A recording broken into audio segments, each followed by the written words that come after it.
Hi friends, good morning. Welcome to Kanishka AS. This is Dr. Harinath Reddy. Today in this particular video, we will try to discuss about an important judgment of the Supreme Court yesterday. So the case is called Dr. Balaram Singh versus Union of India. So in this case, yesterday the Supreme Court said the terms socialist and secular in the Indian preamble doesn't need to be deleted. While saying so, the Supreme Court referred to its earlier judgments. In Keshavananda Bharati versus State of Kerala, in S.R. Bommai versus Union of India, the Supreme Court said that secularism is a basic feature of the Indian Constitution. Even in yet another case, R.C. Paudyal versus Union of India, the Supreme Court said the term secularism in the Indian preamble, it refers to the concept of equality and non-discrimination, which is laid down in Article 15 and 16 of the Indian Constitution. The same view was expressed even in Ismail Faruqi versus Union of India case. But in one more case, Excel Ware versus Union of India, the Supreme Court said that by inserting the word socialism in the preamble, the courts may have an opportunity to interpret socialism to mean greater nationalization and government control over the economy. And while saying so, it also said it need not be the domination of the public sector in the Indian economy, it can as well be mixed economy.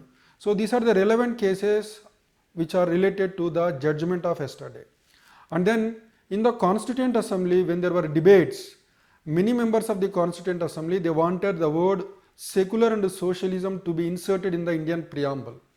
But Dr. B.R. Ambedkar had rejected inserting the word secular and socialism in the preamble by arguing that by not using the word socialism in the preamble, the government will be given a lot of freedom and flexibility to decide the economic policy which suits to the changing circumstances. So this is the reason given for rejecting socialism in the preamble.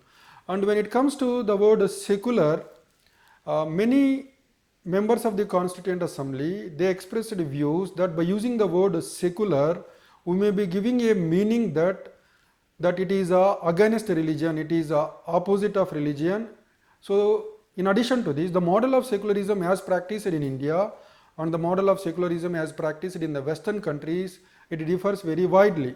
So keeping that in mind, to avoid creating unnecessary confusion in the minds of the people, the framers of the Indian Constitution deliberately chose not to use the word secular and socialist in the preamble. But subsequently, in 1976, through 42nd Amendment, the Indian Parliament, by amending the preamble, had inserted these two words, secular and socialism.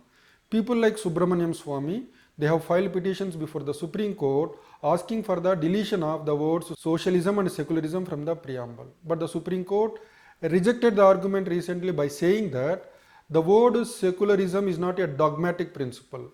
So the policy of the government is left free to be decided by the state, which means by having the word socialism in the preamble, there was no restriction on the government of the day to decide an economic policy. The term socialism means the establishment of a welfare state, giving equality of opportunity and providing for achieving economic, political and social justice. It doesn't need to be understood as the nationalization of resources or the greater dominance of the public sector in the Indian economy. It need not be looked at that way. From the very beginning, India was a mixed economy, so there was no problem in continuing the word socialism. When it came to secular, the Supreme Court again said, as the Supreme Court in several constitutional bench cases has held secularism being a basic feature, and the basis for secularism is laid down in Articles 14, 15, 16, 25 to 30. So by inserting the word secular, we are not going to create any problem for the secular foundations of this constitution. So continuing the word secular does not create any problem. So it has been a settled issue and there is wider acceptance from different stakeholders for inserting the word secular and socialism in the preamble. So it doesn't need any consideration for a deletion from the preamble. That's the judgment which the Supreme Court said.